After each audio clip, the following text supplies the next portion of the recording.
Hey, Jagger, he's the Republican governor of the Green Mountain State, right, home to Ben and Jerry's.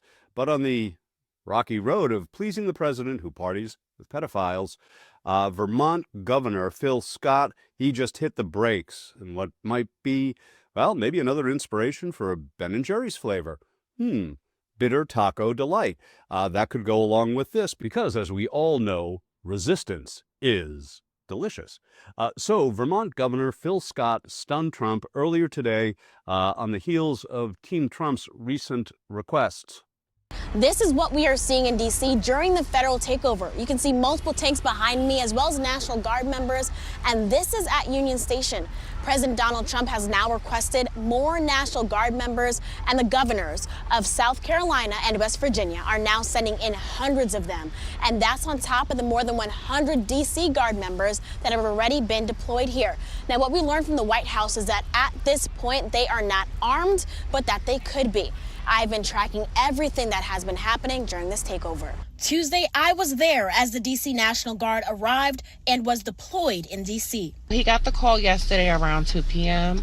Then he received some orders stating that he has to be deployed for the next 13 days. 7 News continued to track the impact on the ground from the takeover. D.C. crime was already going down before the takeover. Crime stats show no significant change. I think a lot of us are questioning, and I definitely myself am questioning, why now with this federal takeover? Okay, coming up in our featured story, it seems that the people in Vermont still think for themselves, and they elect a governor who does as well.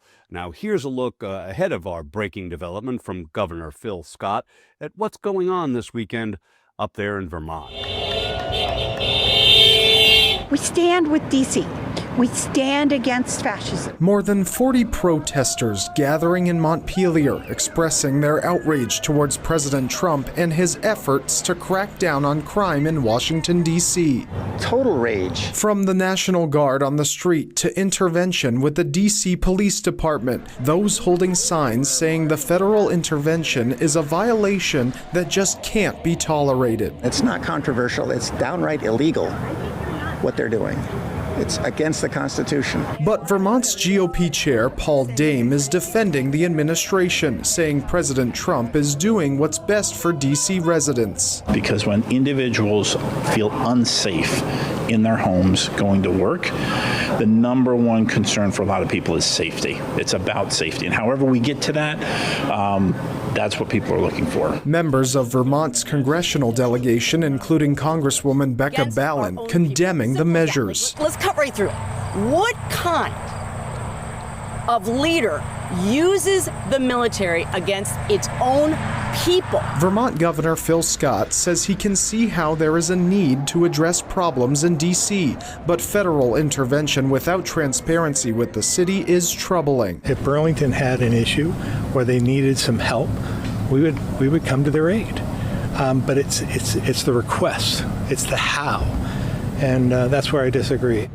Okay, here's what's cool, Jagger. Almost immediately after that interview, it's our featured story. The VT Digger reported Governor Phil Scott has turned down a second request from President Donald Trump's administration in as many months to use members of the Vermont National Guard to carry out elements of the White House's controversial domestic policy agenda. The Department of Defense last week asked Scott for a few dozen troops it could deploy to Washington, D.C. as part of the president's sweeping push to crack down on crime in the city, Vermont Public reported Friday. But the governor said no, telling the Pentagon he didn't think the request was an appropriate use of the Guard's resources, according to the news outlet.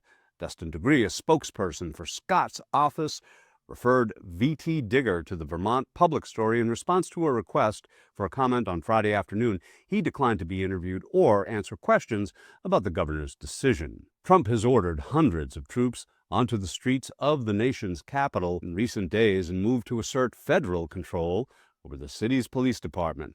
At a press conference Monday, Defense Secretary Pete Hegseth said states could be called on to reinforce the city's National Guard if needed.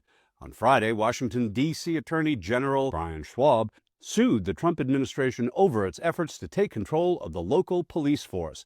In late July, Scott rejected a separate request from the Trump administration to allow a dozen Vermont Guard troops to do clerical work for U.S. Immigration and Customs Enforcement at the federal agency's field office in St. Albans. Well, much like the timber rattlesnake and the rusty-patched bumblebee, a Republican governor with a functioning spine, well, that's an endangered species these days. But as with the Jefferson salamander, let's just hope that the good folks in Vermont, and especially their governor, preserve something that much of the people in this country seem to have lost to extinction: their dignity.